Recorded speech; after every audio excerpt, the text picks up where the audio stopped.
It is our manifest destiny to overspread the continent allotted by Providence. That's how journalist John L. O'Sullivan described the United States' future in 1845. That phrase, manifest destiny, sounded like confidence and progress. But underneath, land grabs, racial violence, and a political time bomb that would blow the Union apart. And that is our story today, how these dreams of expansion with Texas and Oregon and California, the far west, they're going to keep smashing into the explosive politics of slavery. And then in the 1850s, it's going to turn into just a rolling, continuous crisis. And by the end of our story today, we're going to march all the way from the wagon trains on the Oregon Trail to the infamous Dred Scott decision, John Brown's raid, and kind of set the stage for what's to come in the election of 1860. So basically, this is the pregame show for the Civil War. Wait, pregame? Pregame? That was a good pregame one. I felt like that was appropriate. Yeah, no, it worked.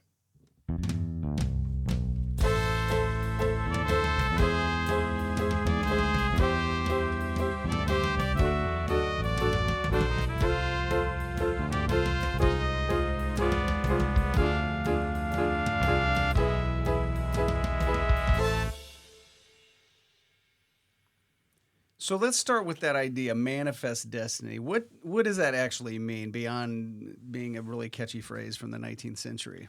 So really, it's at its core, it's this belief that Americans, specifically white Americans, were destined or called, maybe even by God, to expand across the continent. It's going to mix these kind of emerging ideas of nationalism with Protestant Christianity, kind of that city upon a hill idea, expanded Oh, good further connection. west. That's a good connection. But also there are these sort of racist assumptions that other peoples, specifically Native Americans, Mexicans, free and enslaved black people, all of these were obstacles or they weren't fit for the land. So really it was destined for civilization, a particular brand of civilization to spread across and conquer the West. Can I say two things?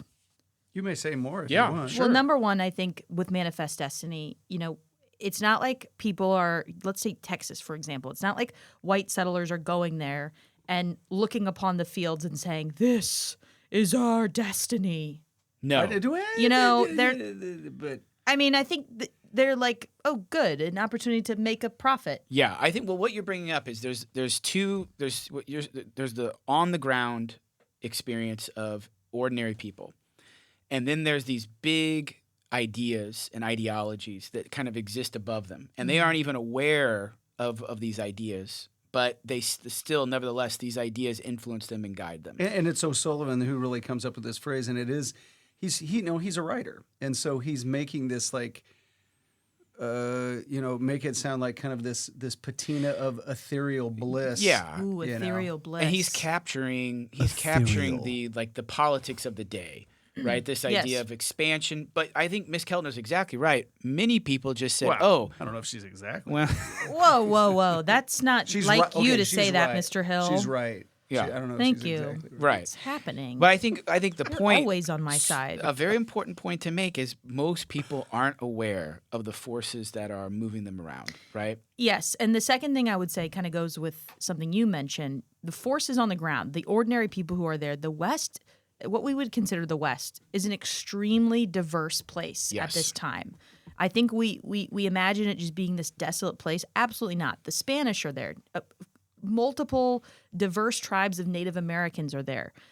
White American settlers are coming in. There's immigrants from Germany and from other places, and it is a place of extreme diversity. So I want to also keep that in mind. And another thing to keep in mind, chronology Matters. And so we're in the 1840s. So the United States has gone through a market revolution, as we've talked about. This revolution in transportation and also You are talking so fast. She's got a lot on her mind. Am I? Because I think you're just passionate. Well, we did the Civil War in class today, and man, I was moving. I was too. Man, I was getting ready to say, Yeah. and this is my favorite topic. Yeah. So when I get moved, I just go. I just Same. go. Same. God forbid a woman's passionate. No, I didn't. I was. You're right, though. I need to slow it down. I'm thinking only of our listeners who are just trying to catch Right. this rising star. and hold on tightly. Hold on, everybody. So the market Oh boy. the market revolution, we have this revolution in transportation and communication, which results in a population boom. And democracy has been increasing for white men. We know that from the Jacksonian period. And the United States is continually expanding its borders because of this manifest destiny ideology. And this is going to come into conflict with what happens with the institution of slavery. Right. So expansion isn't just, hey, we want more land. And you have to say it in the Hey, deepest we want voice. more land. Hey, we want more land. It's what kind of country are we going to be as we expand into that land, right? A slaveholding empire? Are we going to be a free labor republic? Are we going to be a hybrid? And that brings us straight to Texas. Texas. Everything's bigger in Texas. Heck yes, it is. And the Texas story actually starts with Mexico because... Wow. Sorry, I just was thinking... When we said slow down, we didn't mean Oh, stop, wow. okay? Did your brain kind of stopped. I was just thinking how I wanted to say it. Okay, so the United States, it does not begin with the United States because Texas is going to be a part of Mexico after they won their independence from Spain in 1821. Those Enlightenment era revolutions. I've been doing those with my freshmen.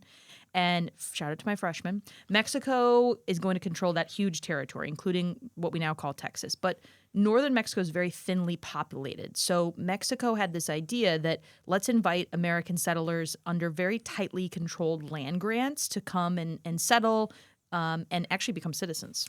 Yeah, it was almost like creating a buffer between Mexico and the native tribes. And if you know anything about the southwestern native tribes that lived, they were highly aggressive and defensive. And Mexico was like, we can't handle this. So let's bring all these Americans in to kind of get in the way.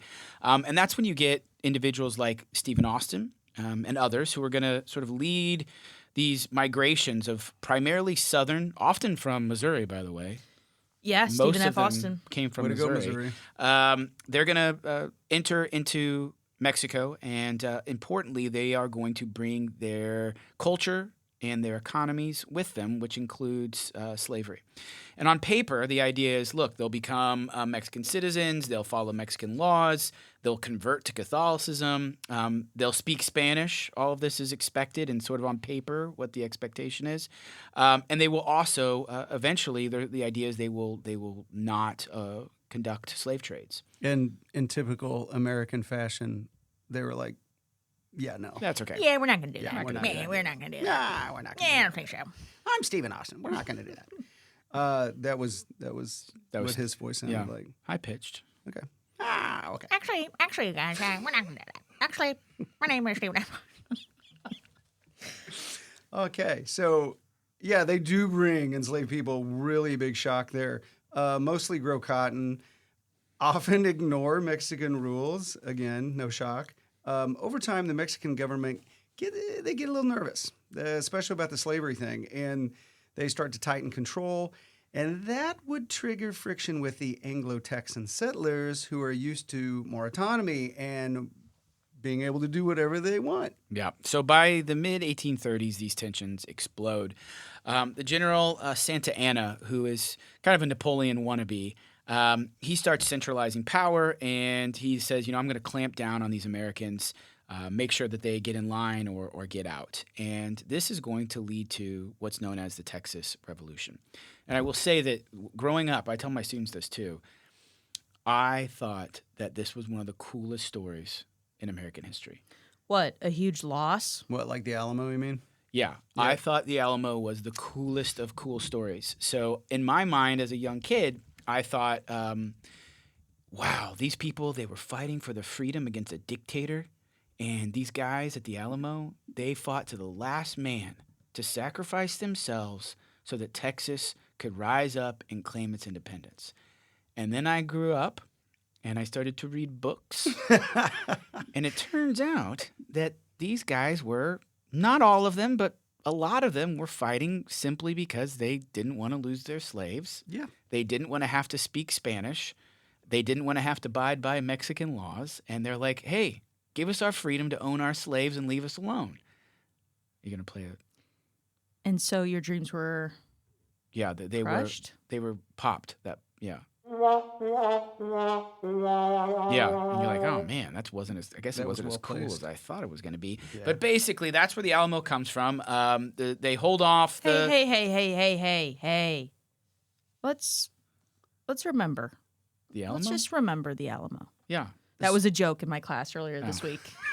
They go, Miss Kelton, Can we just remember?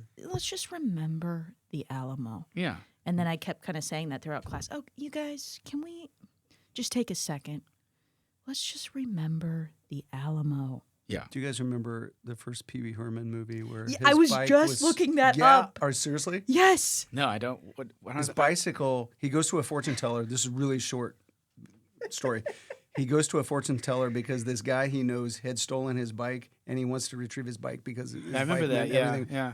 And so a fortune teller said, and she's looking around because she's a fake, right? Oh, no. Not that all fortune tellers are fake. No, they Some of them are. are legit. No, they're not not. really. No. So she's looking around for like words to tell him. She's like, it's in the basement at the Alamo. Yes. And so he makes the journey there. Look at my search history. The Alamo, Pee Wee Herman quote.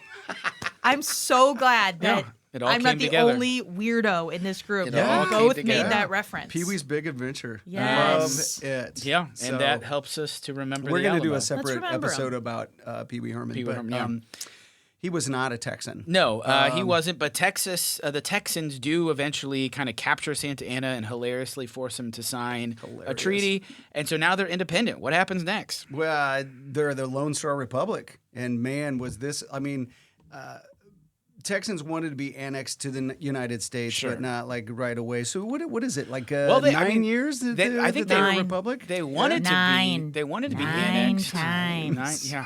God. They wanted to be annexed, but why? You know, the United States.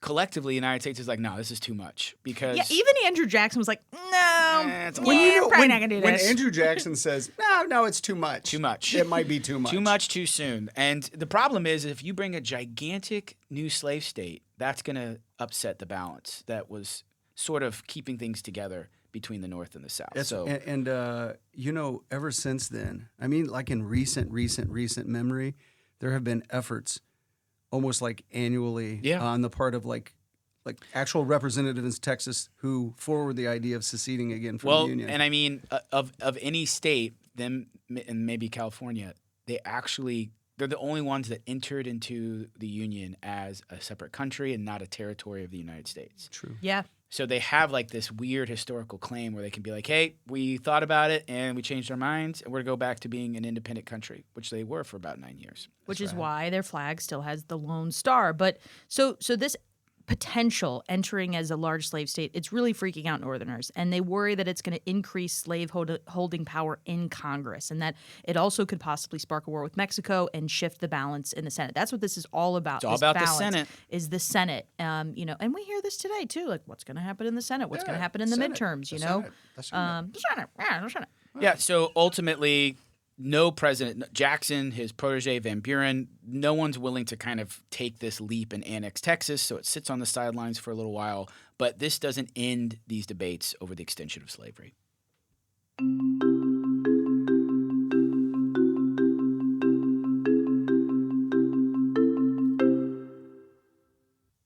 Before we get to that election in the 1840s, that's going to cause, you know, we'll get to the president who annexes Texas. We're not there yet.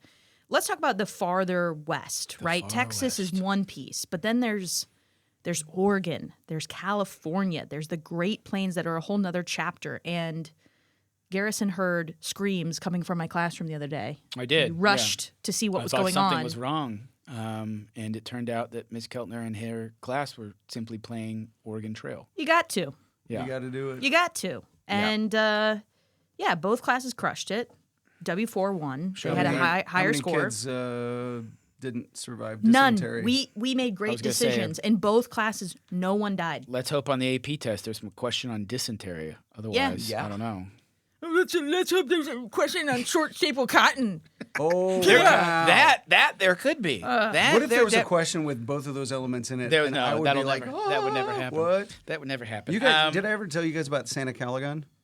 It sounds like you just made up that Oh word. no, the Santa Fe thing from Independence. Yeah, Independence, you Missouri? mentioned that recently. Oh yeah. Oh, did I in another Yeah. podcast episode? I don't know if it was in an episode, but you did mention that recently. Well, the short version here is this. Independence has long been known as the Queen City of the Trails because it was from Independence, going westward, that the Oregon, California, and Santa Fe trails all derived. And they have a festival every year, right? Santa Caligon. Yeah. Wow. So maybe we'll go there someday and do a live podcast. I was just get there a last funnel weekend. cake, Oh, get a that's funnel fun. cake Independence. and ride And the on funnel a ride cake that is, represents the Western. It does, and it's got the powdered sugar on the top is just like the broken dreams that like give.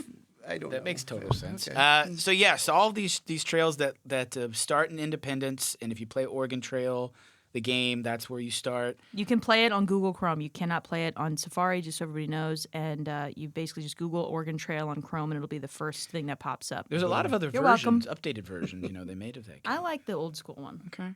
All right. So why do people care so much about the far west? Well, Oregon country, the Pacific Northwest, it is understood that this is a region of potential wealth, agricultural development, connection to the Pacific. But the problem is both the United States and Great Britain sort of feel like they have a right to it, and they sort of share custody in a way with this joint occupation.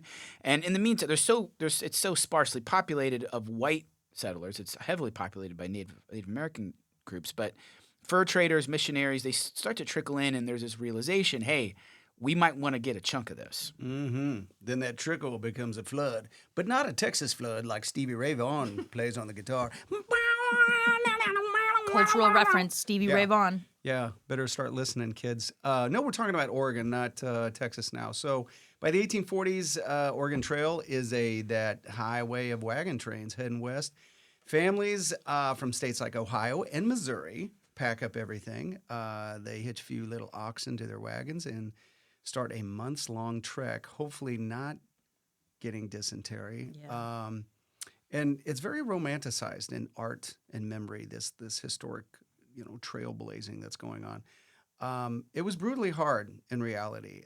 Disease, accidents, exhaustion were far more common than dramatic battles with native groups. I did get exhaustion while we were playing. It did say Keltner has exhaustion. We had to Ooh. stop for a couple days, and I thought, this is very, life is imitating art, or art is imitating life. Yeah, because you're exhausted. Yeah. Yeah. Yeah. Anyway, it's not just Oregon. The Santa Fe Trail, as Mr. Hill mentioned, is going to link Missouri to Mexican New Mexico, still under the control of Mexico, which is going to pull that region into the U.S. economy.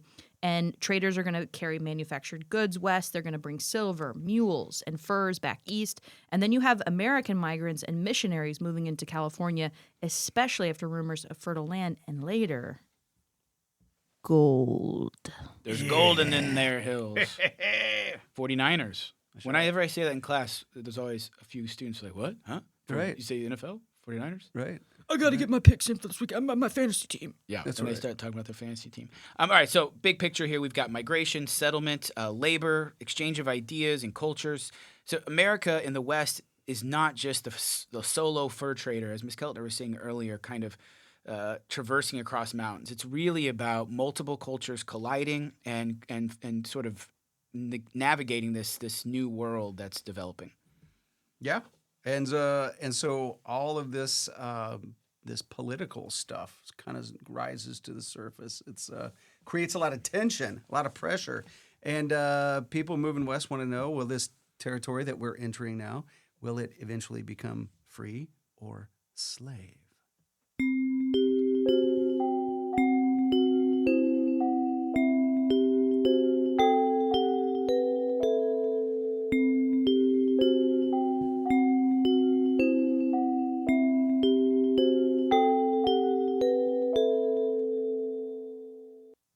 All right, it's 1844.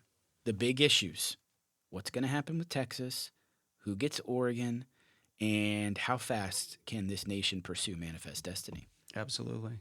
So the Whigs, they're going to run good old Henry Clay, the great compromiser, who, oh, thank you. You know what? Henry Clay would appreciate that. He was quite the ladies' man. He was a dancer. Yeah, we know. I think you were like the meaning that bourbon. as a bit of a dig, though, because Oh, was he? he was running for president. And Oh, you were and he kind was of like- laughing because he never gets it. made it. Yeah. Right. So Henry Clay. So he tries to walk a tightrope. He's not totally against annexing Texas, but He doesn't want war with Mexico and deeper sectional divides, so his position ends up looking fuzzy. The Democrats, on the other hand, nominate a lesser-known, sometimes called dark horse candidate, introducing Mr. James K. Polk of Tennessee. He's the polka dot. He's the polka dot. He's the polka dot. Dark horse candidate. He's kind of a jerk. He is Yeah. a jerk, too. He's also known as Young Hickory Yeah. after Jackson. After Jack. Yeah, Right, both from Tennessee. And he is going to run as a full throttle expansionist. His campaigns are going to rally around slogans like re-annexation of Texas and re-occupation of Oregon. And some Democrats are going to start shouting 54-40 or fight. What a slogan. 54-40 or fight. That'll get their 54-40 attention. or fight. That's a lot of Fs. That's almost like rhyming like knucklehead with something. Right.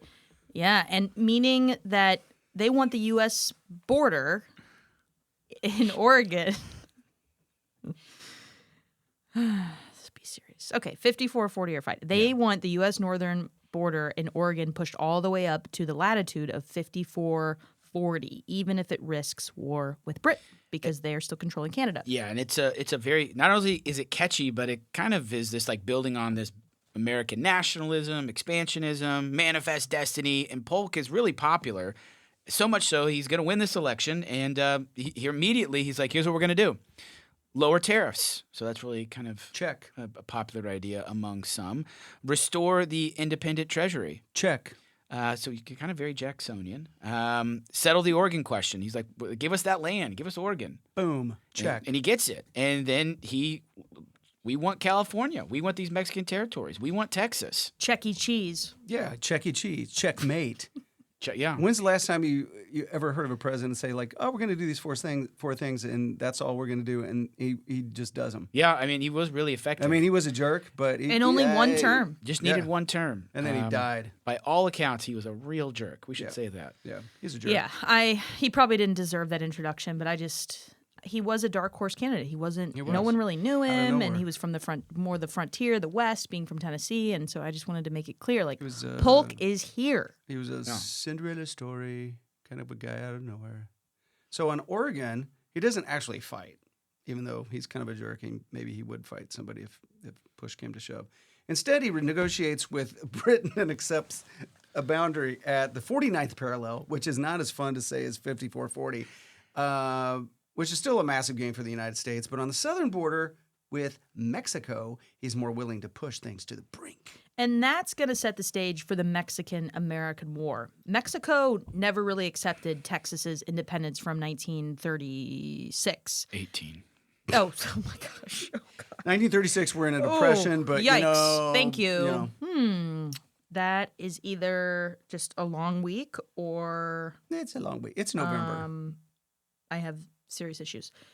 So, 1836, and there's going to be a border dispute. Texas is going to claim that the Rio Grande is their southern border. Mexico is going to say, nope, the border is at the Nueces River. Did I say that correctly? I think it's Rio Grande, isn't it? Rio Grande? Rio Actually, Grande? you would say Nueces. I mean, if I go Nueces. Yeah.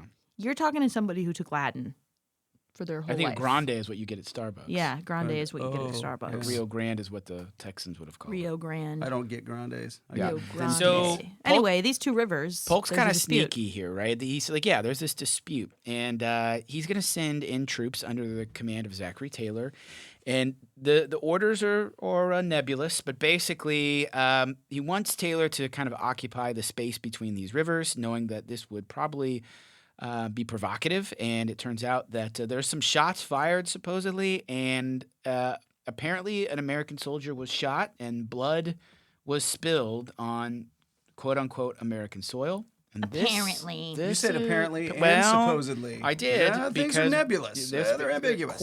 Quite nebulous. Right. And so a lot of people question this. One of them is a young Illinois congressman. Maybe you've heard of him, Abe Lincoln, who introduces the spot resolutions. Can I do my impression of Abraham Lincoln's spot Please. resolutions? Oh, wow, that's So specific. he Go ahead. goes to the House of Representatives, and he makes this speech, and he says, hey, you, hey, Polk, I want to know the spot.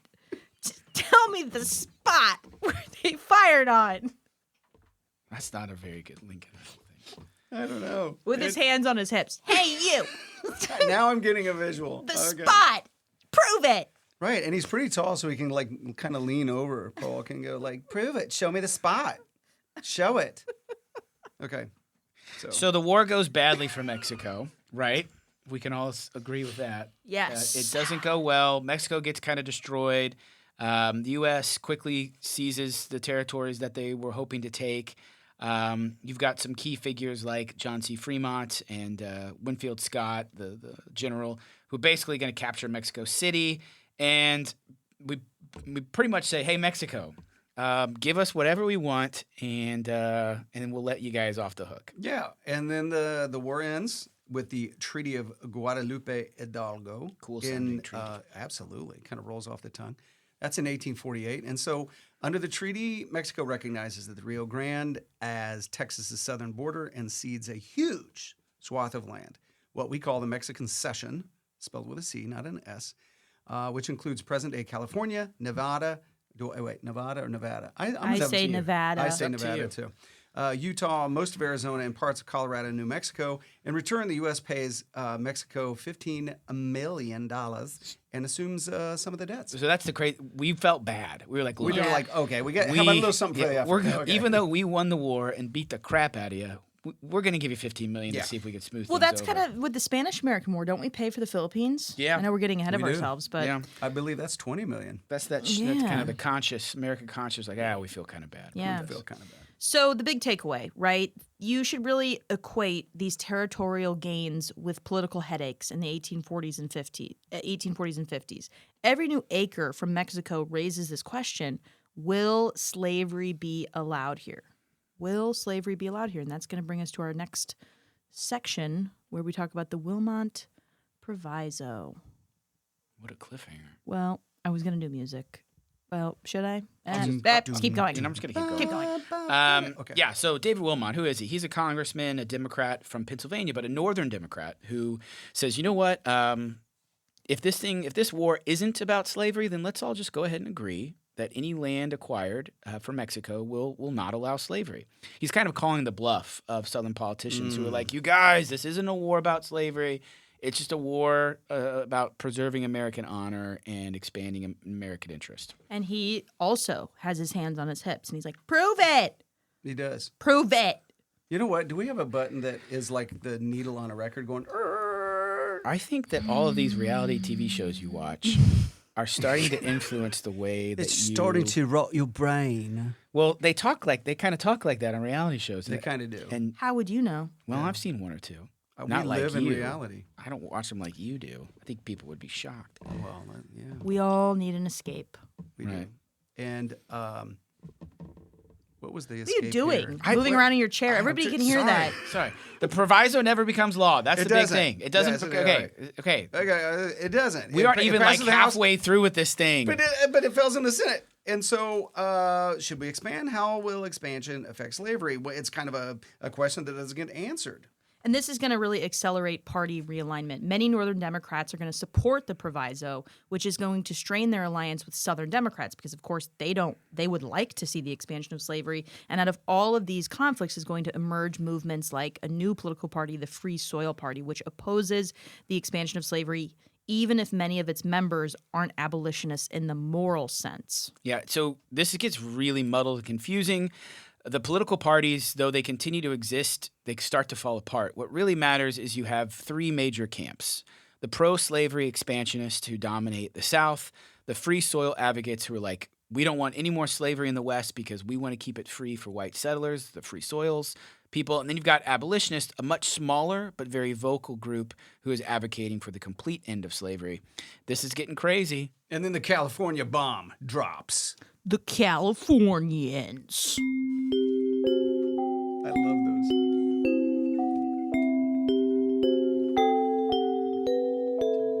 I don't know what you're saying. Cut that? Okay. Good thing they can't hear us. They can hear everything I you're don't think saying, they you can. guys.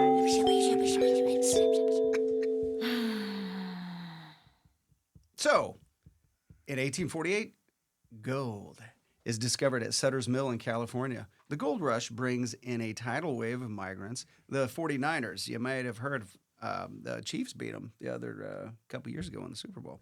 And by 1849, California is ready to apply for statehood as a free state. And that's a problem. That's a problem for the South. For decades, there has been this rough balance between the free and the slave states in the Senate because of the Missouri Compromise, and adding California as a free state threatens that balance. So Southern leaders are going to talk much more openly about the possibility of secession. And once again, as a reoccurring theme, we've got a compromise. Henry Clay, once more, the great compromiser, proposes this giant omnibus bill to settle the crisis. He brings in Stephen Douglas, a powerful senator from Illinois, and eventually the Compromise of 1850 emerges, incredibly important to our story. Let's very quickly outline what the heck happens here. Absolutely. So we got this. Then this is totally exam worthy here, guys. California is admitted as a free state.